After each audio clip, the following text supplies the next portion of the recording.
Mahigit 10 kataong nasugatan sa banggaan ng isang UV Express van at isang Nissan Navara sa Sanchez Mira, Cagayan. Nangyari ang aksidente sa bahagi ng National Highway sa barangay Kalungan sa nasabing bayan.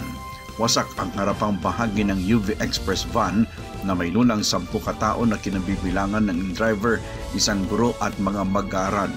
Nagtamo ng malubhang sugat ang guro na sinasabing naputulan ng paa at kamay. Nasugatan din ang driver ng van at mga sakay na estudyante.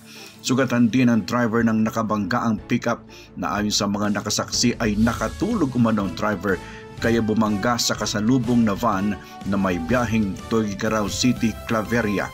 Nagpapatuloy pa rin ang investigasyon sa insidente. Para sa mata ng Agila, Northern Luzon, Leander Denver Garcia, matatag, matapang, matapat.